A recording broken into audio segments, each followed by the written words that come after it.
Ladies and gentlemen, happy 4th of July. Have a very, very happy and safe 4th of July. Hope you have, you already had a very happy and safe 4th of July. And if you're on the West Coast, still be safe and be happy and have a fantastic 4th. God bless America. God bless you. This is really this is, in my view, the greatest country in the world.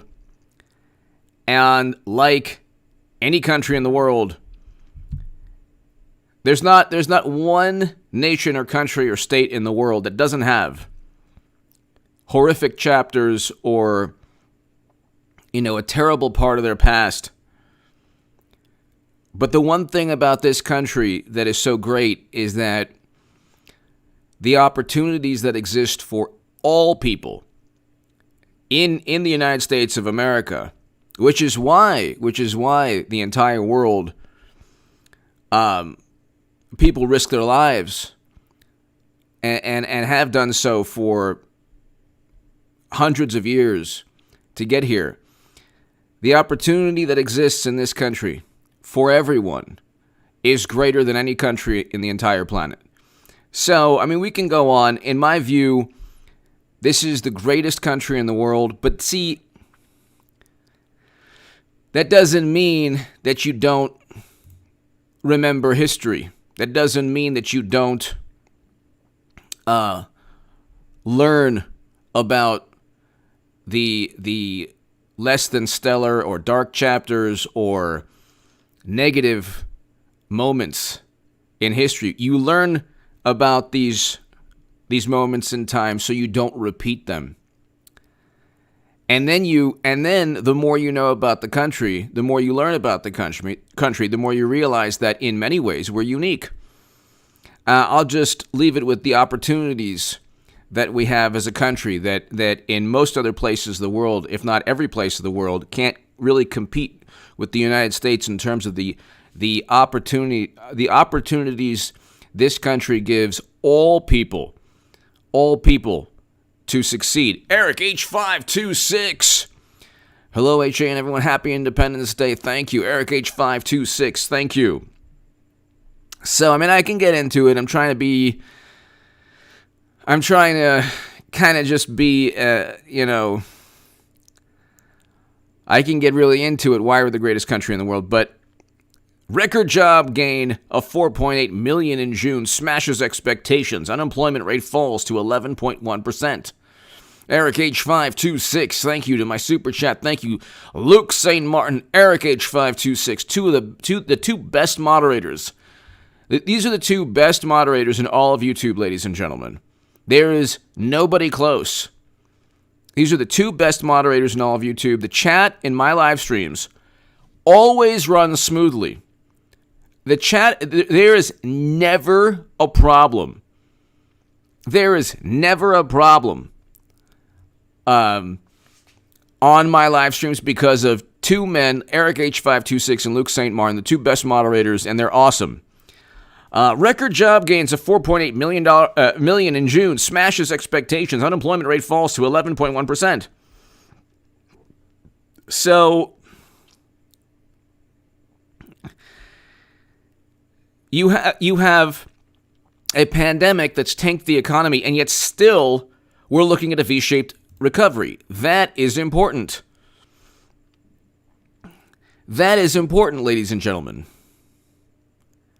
Because if you look, the S&P 500 is an indicator that's very interesting. Depending on what happens, it's predicted like 20 of the past, or 16 of the past 20 here. I'll tell you right now. The S&P 500, the stock market has correctly predicted who will win the presidency since 1984. Here's what to look for as we approach the November election. So I'll get to the 3 months leading up to November 8th, 2016 were not good months for the stock market in general and the S&P 500, the 500 largest companies in the stock market. So we'll just give you a quick What is the S&P 500 index? The S&P 500, a Standard & Poor's 500 index, is a market capitalization weighted index of the 500 largest U.S. publicly traded companies. The index is widely regarded as the best gauge of large cap U.S. equities. Other common U.S. stock market benchmarks include the Dow Jones Industrial, or Dow 30, or the Russell 2000. Nobody really brings that up. Russell 2000, maybe they do, but which represents the small cap index. Okay, so you have the S&P 500, and the interesting thing is, in 2016, stocks slide in October. This is October 31st, 2016. This is really interesting, people, because there was this cloud over the Democratic Party or over Clinton's campaign. Jimmy from Philly! Thank you, Jimmy from Philly. Happy 4th. Happy 4th of July. Jimmy from Philly, happy 4th of July. Happy 4th of July. So stocks slide in October. U.S. election in focus, October 31st, 2016. U.S. equities closed around break-even on Monday after gyrating between slight gains and losses as an investigation into new Hillary Clinton emails kept investors on edge. So the Dow Jones Industrial Average closed about 20 points lower, with Goldman Sachs contributing the most gains and Nike the most losses. The index also posted its narrowest single-day trading range since September 7th, and the third narrowest of 2016. The S&P 500 fell less than a point, despite utilities rising about 2%. The Nasdaq Composite closed just below break-even. Monday was also the last day of October, with the Dow and S&P extending their slide to 3 months. This is important, ladies and gentlemen. Monday was also the last day of October, with the Dow and S&P extending their slide to 3 months, while the Nasdaq snapped a 3-month winning streak. So if the Dow and S&P, if the S&P is down 3 months prior to the election, which it won't be, so we're looking at somewhat of a V-shaped economic recovery. The moment the economy really is allowed to rebound, when we open up the economy again, and we're slowly doing that throughout the country. I hear fireworks. That's funny. We're slowly hearing that throughout the country.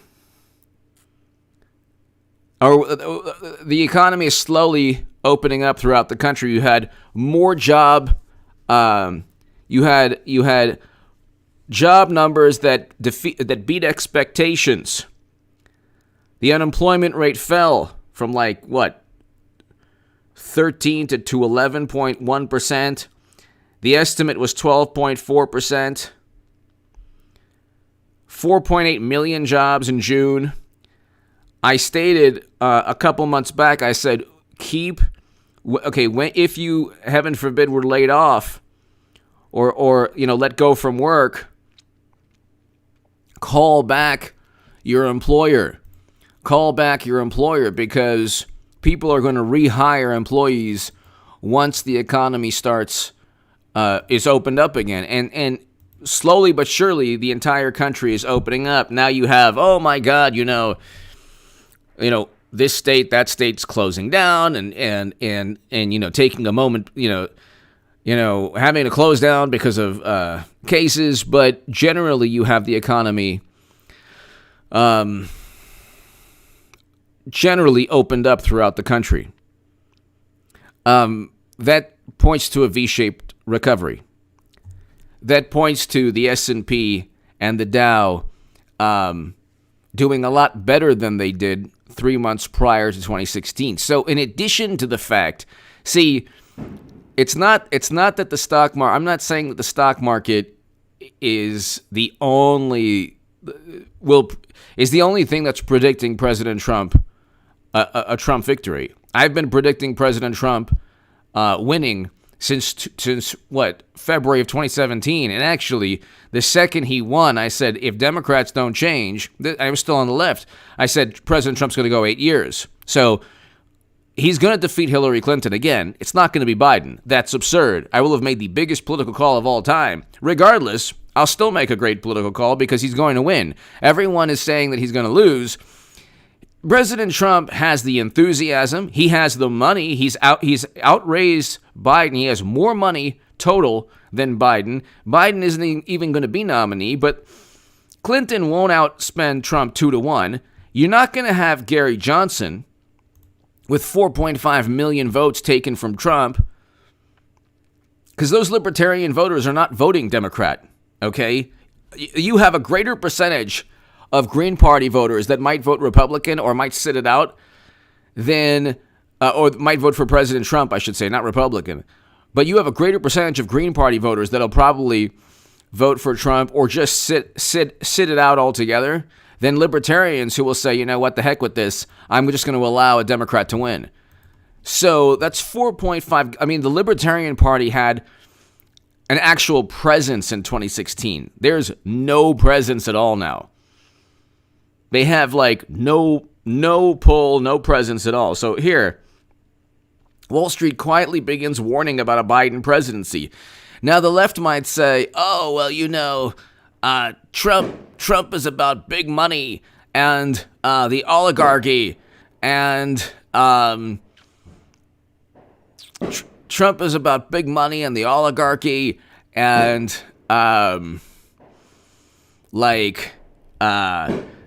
you know, the Democrats are not only about those things. The difference being is that President Trump actually can actually his economy leads to jobs, record low unemployment, whereas Democrats and establishment Republicans, that wasn't the case. Hi-Fi Trucker!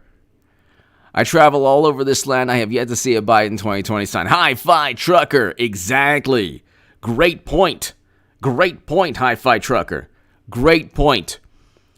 And when you have a man who is a trucker, who is traveling throughout the country, sees a Hi-Fi Trucker, you probably see thousands of cars a day and license plates and cars and bumpers and no 2020 bumper stickers, no 2020 signs.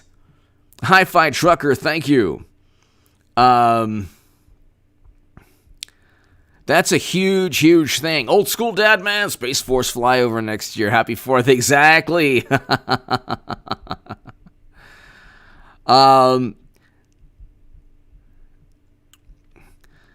Exactly.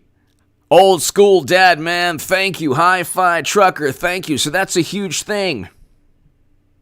That's a huge thing. That is a huge, huge thing. You look at the enthusiasm, Hi-Fi Trucker, and you look at Old School Dad Man, the enthusiasm. There's no enthusiasm. There is zero. There is zero enthusiasm.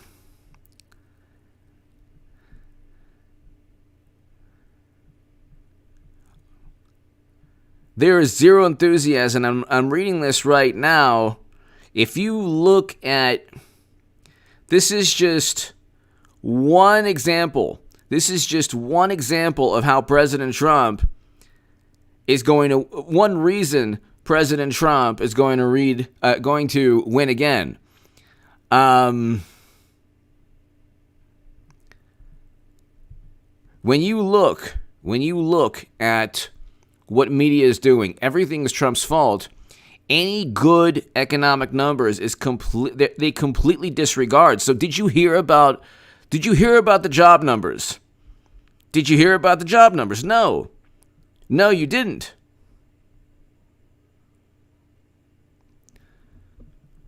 You didn't hear about the job numbers because they don't want to. That's not something they're going to publicize.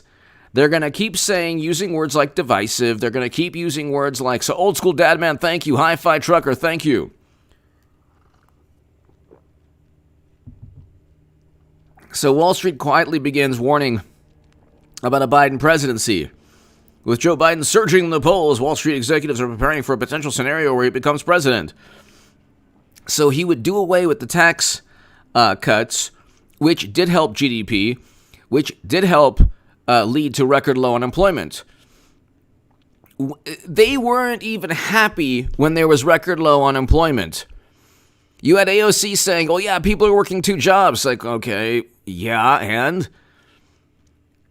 That's, like, they live in this fantasy world where record low unemployment isn't good, and they were, and the biggest issue in terms of foreign policy are Facebook ads. And Trump is a divisive, polarizing figure. He's only divisive and polarizing because they didn't vote for him. Then they use the words divisive and polarizing. He's not divisive to people who voted for him. And the average American doesn't care about his words. They care about their pocketbook. That's what people are going to vote on. Their pocketbook. They care about their pocketbook.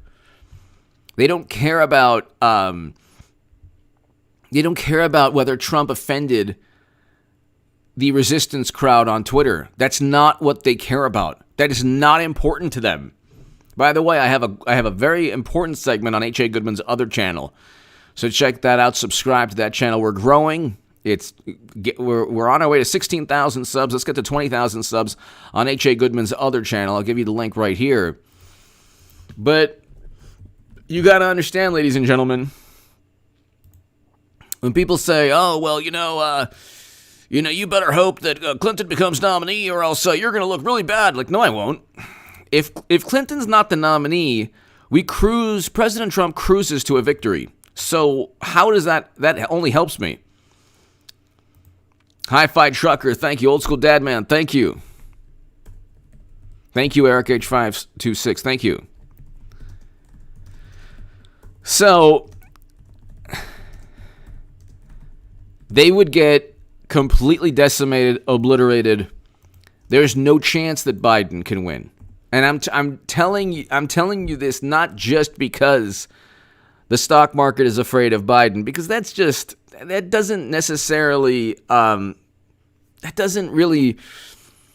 not the reason Trump's going to win. President Trump his economy correlates to record low unemployment and record highs in the stock market. So whereas the stock market might not be a good indicator by itself, if you correlate it with record low unemployment, that's pretty good. That's a pretty strong economy.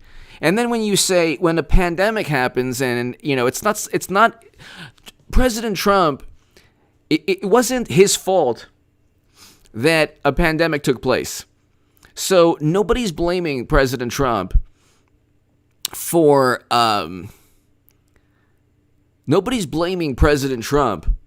the economic downturn. Now there's going to be a V-shaped recovery, which means that the S&P 500 and the Dow, the stock market in general, but when the S&P 500 goes up months prior and performs well months prior to the election, that is a very good indicator that the incumbent is going to be reelected. That's yet another thing that Democrats have to worry about. They're not going to win the election. They have zero enthusiasm, zero. Like Biden, first of all, it's not going to be Biden, it's going to be Hillary Clinton. But even with Clinton, she would actually, there would be a lot more enthusiasm because just from the buzz, there would be a lot more enthusiasm, but not enough. Not enough because the negative qualities then come into play also. Then Clinton's controversies also come into play. But they still don't have the enthusiasm to go up against President Trump. They also don't have the 4.5 million libertarian voters who are going to take the popular vote away. President Trump, if he went up against Biden, would win the popular vote easily. With Clinton, I think she would get the popular vote just because of Hollywood and media and, oh my God, being the first female president. I mean, President Trump would win, but being possibly the first female president. But here, the stock market has correctly predicted who will win the presidency since 1984. Here's what to look for as we approach the November election. The stock market has a solid track record of predicting the winner. This is a Business Insider article. Since 1984, the S&P has correctly predicted the outcome of every presidential election based on its price movement in the 3 months leading up to the election. Well, what do you think's going to happen when the economy opens up? What do you think's going to happen? What do you think's going to happen when you have a V-shaped economy or a V-shaped economic recovery? Okay, this wasn't a stock market bubble or a credit default swap debacle or a real estate bubble or a tech bubble. The economy didn't tank because banks were going out of business and had to be bailed out. The economy tanked because we literally shut down the entire economy. When we opened it up completely, you're going to see that V-shaped recovery. We're already seeing it. We don't even have an economy that's completely functioning, and yet you still see jobs and job numbers are smashing expectations. So, like, what do Democrats are hilarious. They're like, oh well, if we say the same things and do the same things that we did in 2016, we'll win. They have not changed. Do you realize when they lose, I will spend hours explaining to the world why they're so incompetent and inept. They're doing the same thing all over again. The exact same thing. They're doing the same thing all over again. They're expecting a different result. You ain't going to get the different result. It's not going to happen. You already called Trump a horrible racist monster working with Russia, who is just a bad human being. Nobody cares. Nobody cares. People do not care. They care about their pocketbook, and they care about the economy, and they care about feeding their families, and they care about saving for retirement, and they care about being able to have money to, buy things for the family and the kids. They don't care about Trump's tweets. They don't care at all. Nobody cares. Nobody cares. Nobody cares. Nobody cares. Nobody cares about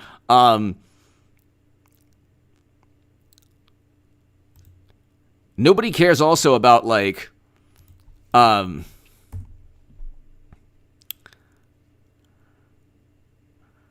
nobody cares about whether Democrats are upset about, or Mr. Mandela. How will Biden oppose the Democratic 10 Alliance debate now? Democratic 10. Mr. Mandela, thank you. Let's see. How will Biden oppose the Democrat? I don't, Mr. Mandela, I don't understand the question 100%. Maybe because Mr. Mandela, thank you. Thank you from Australia to my Australian crew. Thank you. I don't understand the D10 nations. Let's see. Oh, that's right. Oh, that's right. I don't know. That's an interesting, United Kingdom's D10 is the right size and shape, neither too big, which reduces coherence, nor too small, covering the call. But Biden would most likely oppose them. Yes, Mr. Mandela, thank you. Thank you. Brad Nobles. Brad Nobles broker convention coming soon. You know the thing. Brad, thank you. Mr. Mandela, thank you. Brad, thank you so very, very much.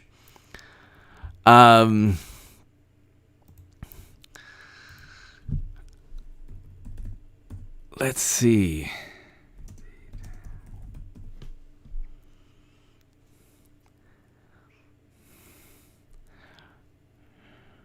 Britain and U.S. wants to form a 10-nation 5G alliance to cut. Let's see. To counter China. Mr. Mandela, thank you. He'd probably do something. He would probably do something along the lines of undermining our interest on that point. Mr. Mandela, thank you. To my Australian crew, Jimbo, Aussie J, Webby. Mr. Mandela, thank you. Thank you so much. Thank you so much, sir. Rad Nobles, brokered convention coming soon to you know the thing. I think so. Because that first round, they ain't voting for Biden. So, they ain't voting for Biden. Hi-fi trucker, Hillary slogan, I'm with her again. Exactly. Mr.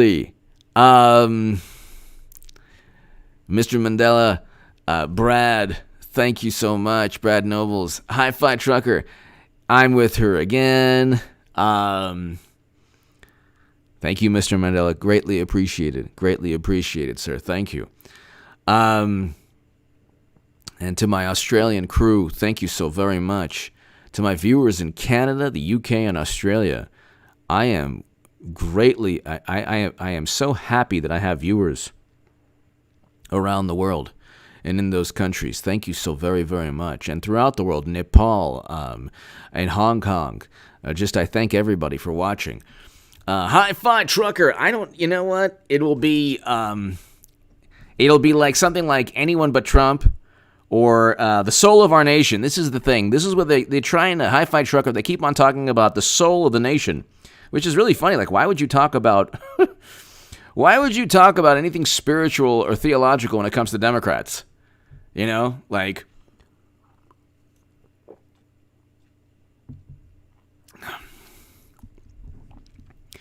why would you talk about anything spiritual when it comes to Democrats? I don't understand that. When that has to be the worst rallying call. This is a battle for the soul of our nation. Well, if that's the case, I'm going with Trump. You could leave Biden and Clinton and Bill Clinton. Oh, I just want to tell you, hi-fi trucker, Mr. Mandela and Brad Nobles. I just want to tell you, this is a soul. It's an issue of the soul. And the good Lord told me a long time ago, he said, vote Democrat. The good Lord above talked about souls and saving souls. And what better way than to vote Democrat?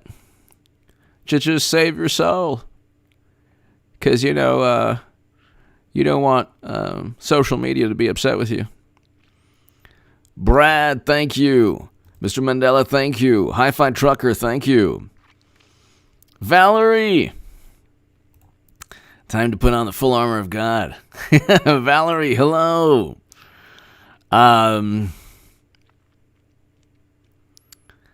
So, like, they have,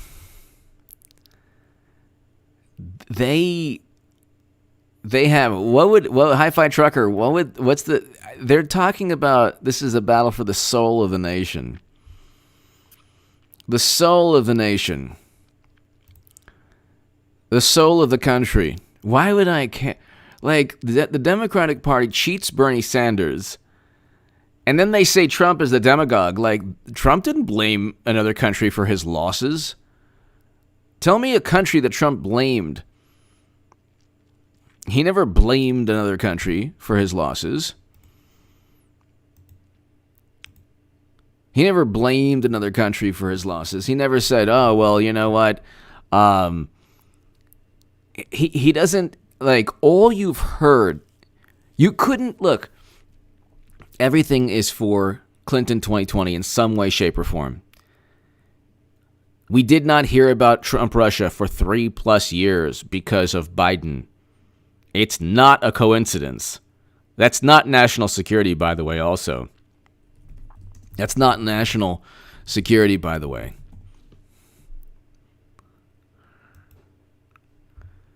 That is not national security at all.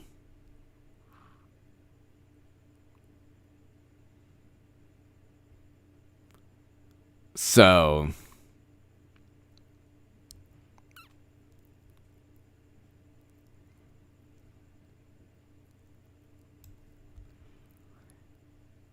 So, I mean, you look at you look at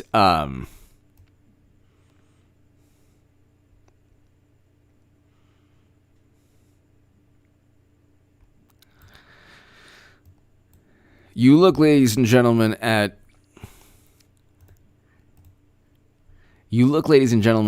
like, what is it that they have other than condemning Trump? They don't have anything else. They do not have anything else. They don't have anything else.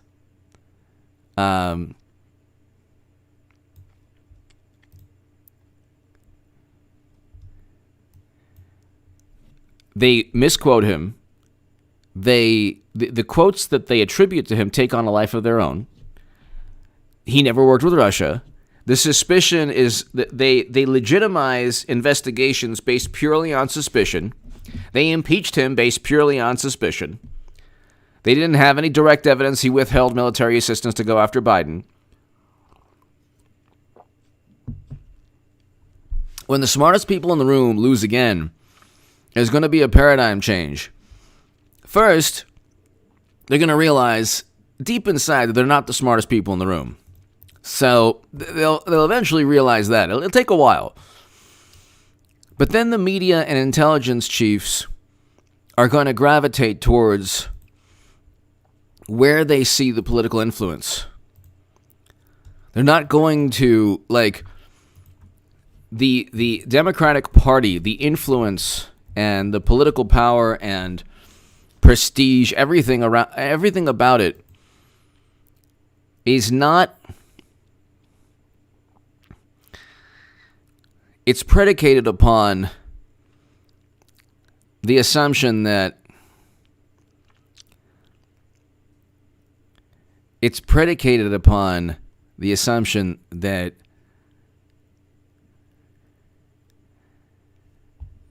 Trump is a one-term president. That's it. He's a one-term president.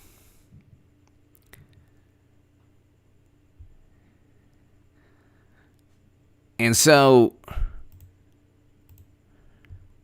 that's it. The assumption there is that he's a one-term president, and trust us because we'll be able to rebound, or we'll be able to get back the presidency. And everything we say about Trump is legit. He didn't read his intelligence reports. He's, really horrible. He when he says things, we'll interpret what he says. So that's another thing they do. They interpret what Trump says. They don't interpret, however, what Biden says. That's part of the charade. When Clinton becomes nominee, and she will, and I will, and ladies and gentlemen, you're going to get a lot of people saying, we knew. Now, granted, there are now a couple of people saying what I've been saying, that they think Clinton's going to become nominee, but I'm the only person who's been telling you ahead of the curve since 2017. Kaylee Smith! It's called projection. They blame 45 for a lot of things they do themselves, and people don't realize. Exactly. Kaylee Smith, thank you. Thank you, Kaylee. Thank you. Happy 4th of July to you and your family and to everybody here. Luke St. Martin, Eric H526,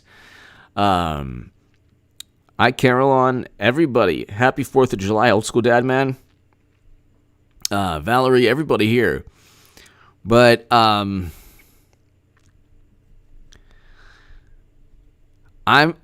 it's interesting because they don't have a message other than Grit 66. Give us at least one Biden versus Trump debate before Madam Cyberhack. And who knows, that could happen. Grit 66, thank you.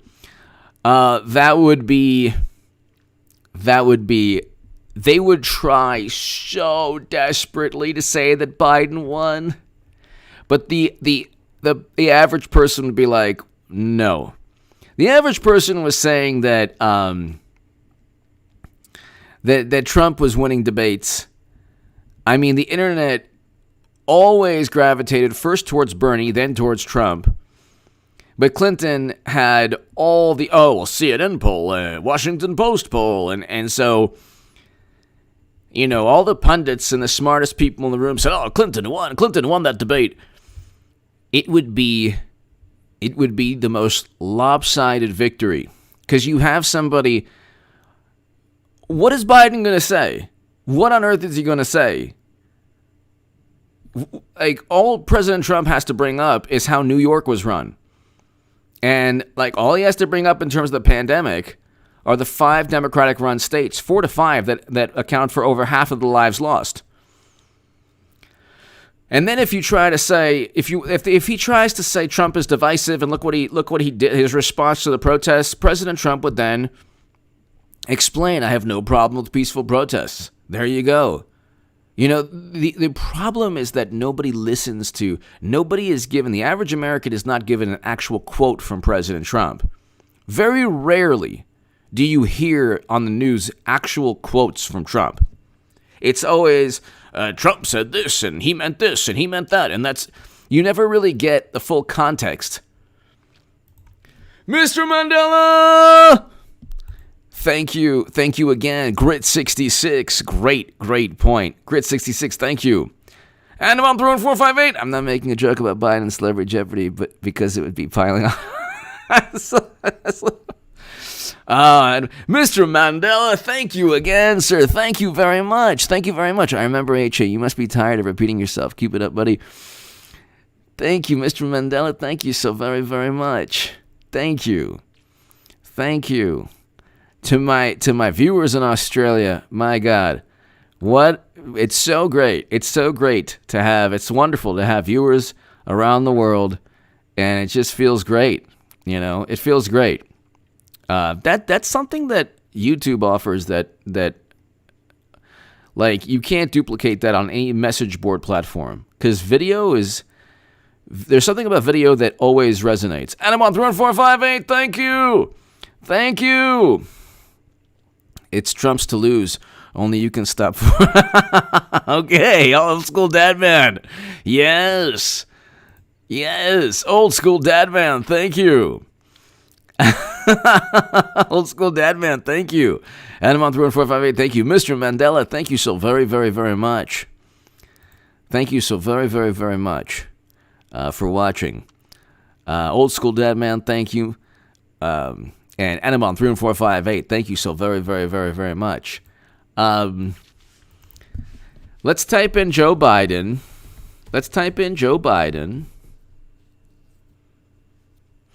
Biden builds lead as Trump goes from trailing to flailing. Oh, this is the best. That is the great one. Oh, when he wins on November 3rd. I'm going to read that the second. Oh my God. Biden builds lead as Trump goes from trailing to flailing. Yes. This is the best. Jay Lover.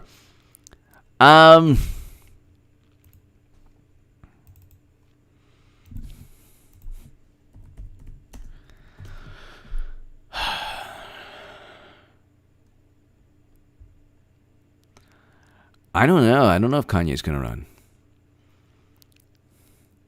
But I hope he runs in 2024.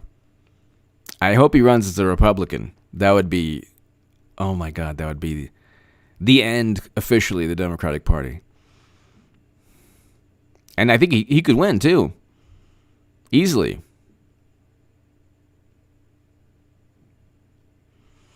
I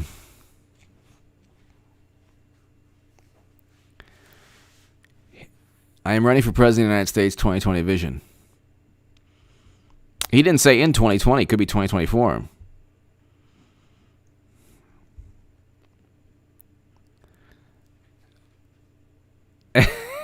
and then one of the CNN, he hasn't completed the FEC filings. Neither has Clinton, but she'll be given the nomination, so it's fine. Commie leftist. Vladimir sends his regards. Where's my check? Where's my check, Vladdy? Commie leftist. Yeah. Mr. Mandela, thank you very much. Commie leftist. Yeah. Jay Lover. I don't know. Not good for the Democratic Party, though, if he runs in 2020. I like Kanye West a lot.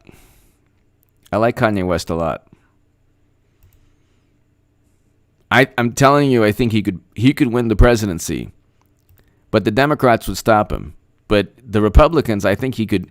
I think that he could win if he gets President Trump's endorsement after 8 years, going into 2024 as a Republican candidate. He could win the primary, and he could become president.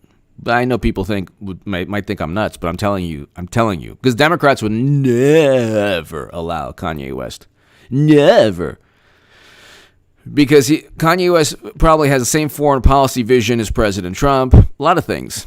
So, and he supports President Trump. So, Democrats aren't doing well, no matter. Democrats aren't doing well, no matter how you look at it. He hasn't completed the FEC filing. Climb BMX. Flynn was targeted because he knew about FBI unlawful surveillance on Trump campaign based on opposition research paid by DNC, verified by CrowdStrike, used to acquire the FISA warrants. Yeah, I think also, yes, he probably knew, but if he knew, he probably... This is the only thing, okay, he should never have met with any of McCabe's people, Strzok and the other person. But General Michael Flynn is an honorable man. He was set up and framed. He's now going to be vindicated. And Climb BMX, I think the big issue is that his foreign policy is very different from President Obama's foreign policy and the foreign policy of Clapper and Brennan. And so that's the issue there. I think that, he was the head of the Defense Intelligence Agency. He also spoke out against Clinton. And you have a situation where he was now the National Security Advisor, a very, very high profile, very influential position. And that's what they did. They started off, and I remember saying, that was President Trump's first. That was President Trump's first. Probably his biggest mistake as president, because he should have because he didn't do any. He wasn't doing anything wrong. He wasn't. He was not consulting anyone while he was. He ended his consulting work after he was hired as National Security Advisor. So. And they couldn't get him on the Logan Act because he was National Security Advisor. So, there was nothing that he did. There's nothing that he did wrong. Vanilla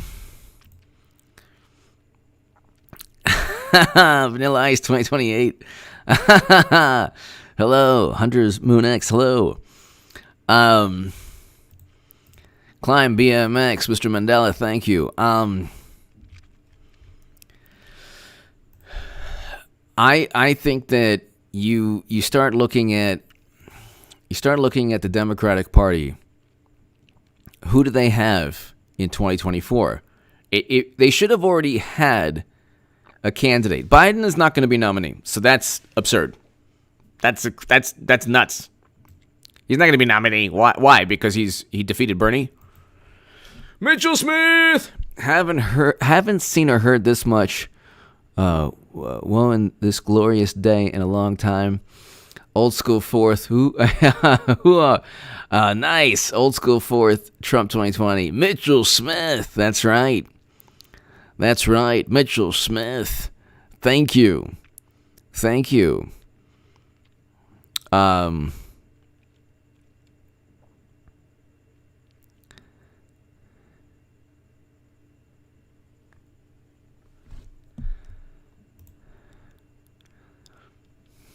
and so,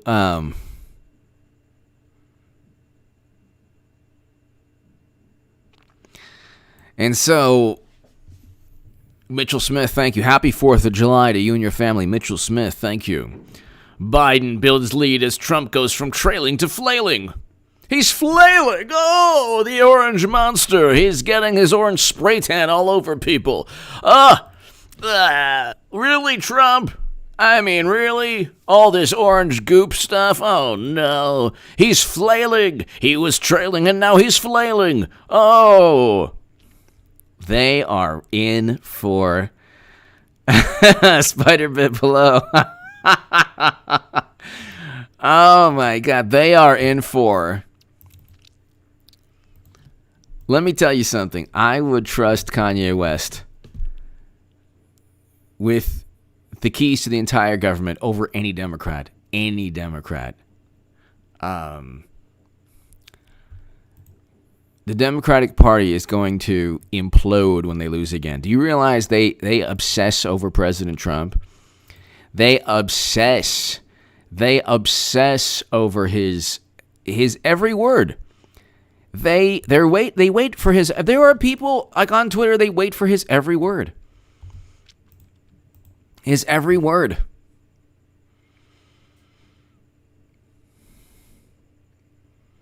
And it's like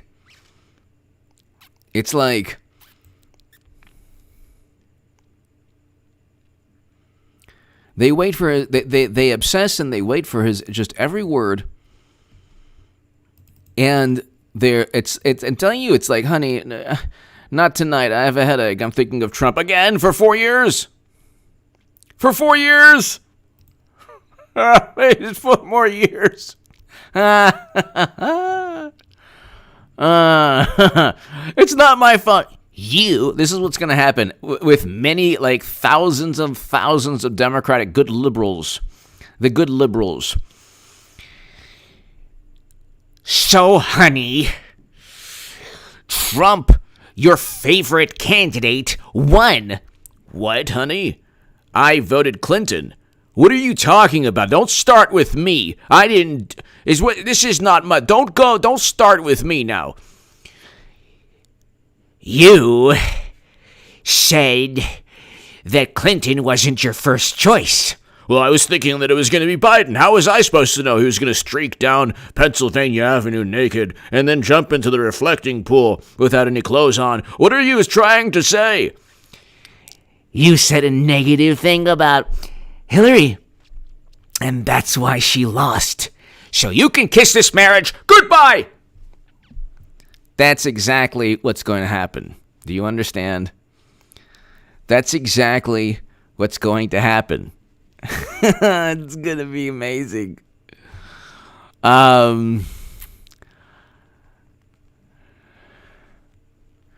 K Meadows, thank you. You are going to hear so many people. It's going to be interesting. Like, it's going to be interesting because the meltdown, like, think of it from a different perspective. Let's say I'm wrong. It's not going to be Clinton. President Trump loses. It'll be Biden. Let's say Biden wins. Can you imagine the euphoria?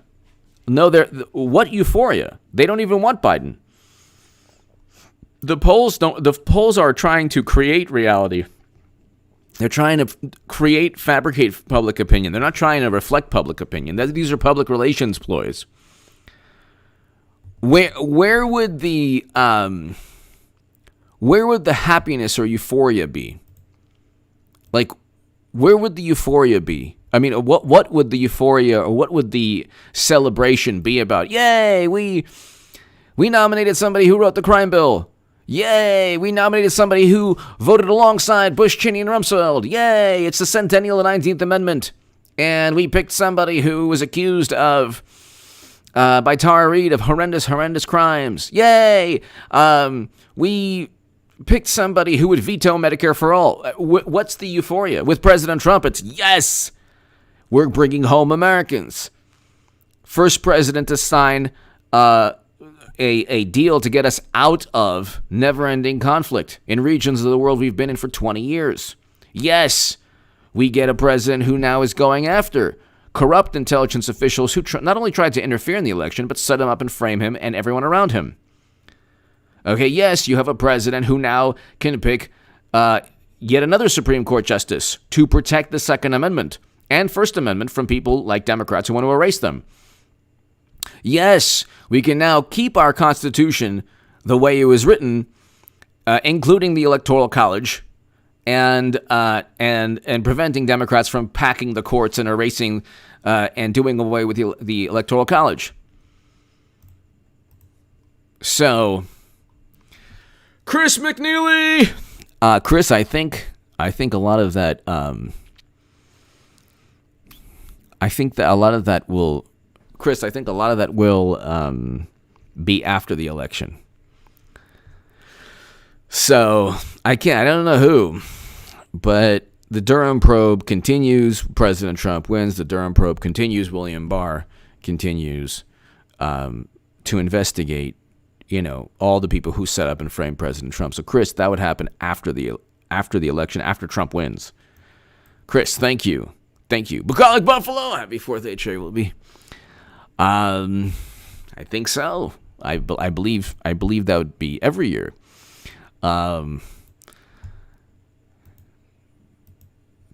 Thank you again, Bucolic Buffalo. Thank you. Bucolic Buffalo, thank you.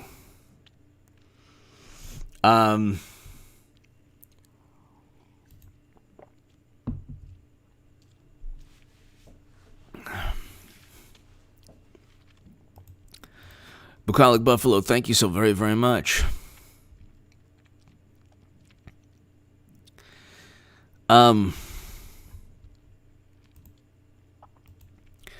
Ladies and gentlemen, I'll leave you with this. It's very simple. And it's really not difficult to kind of get the dynamics of what's going on. The dynamics are the following. The economy rebounds. People work. People get back to their work. More money in their pocket. More wealth generated for the average American. That hurts Democrats politically. Bill Maher said something that was actually that's like a tenet of Democratic politics for the past 2-3 years. They wanted a recession. Now, I'm not saying they deliberately, tanked the economy. But the better the economy does, the worse it is for Democrats. President Trump's going to get reelected, and every single failed narrative, absurd talking point, hilarious and sad allegation is going to be Paul 48, hello. Every single thing you heard, he worked with Russia, he withheld military assistance, all these. Every single thing you heard will be just thrown into the dustbin of history. Nobody will remember all the lame allegations. But people will remember that President Trump went 8 years. And the Democratic Party will then have to look into the mirror and look at their voters and say, so we were wrong about everything again. Because the one thing that props up the journalists at MSNBC, CNN, the New York Times, the Washington Post, and Hollywood is arrogance. arrogance and hubris. And if you lose twice in a row, you can't be that. You can't be arrogant without looking like a buffoon. You can't be arrogant without looking like an absolute imbecile if you lose 2 straight elections and then still try to pontificate. So November 3rd is fast approaching. And do they want to give the ball to the exhumed body? The cadaver that looks like he had plastic surgery? Or do they want to go with potentially the first female president who only lost by 70,000 votes because Russia stole it from her? That's going to happen. It's going to be the biggest political call of all time. Everyone is going to watch. Every single person is going to watch the debates. Ladies and gentlemen, Sarah, thank you very much, Sarah. Thank you for the kind words. Sam, hello. Ladies and gentlemen, I'll be back around 11:15 or so. Be here around 11:15, everyone. Be here around 11:15. God bless America. God bless you. Happy 4th of July, everybody. Happy 4th of July, everybody. And I'll see you in about an hour or so, hour and a half. Thanks, everyone. Thank you. And God bless. Thank you.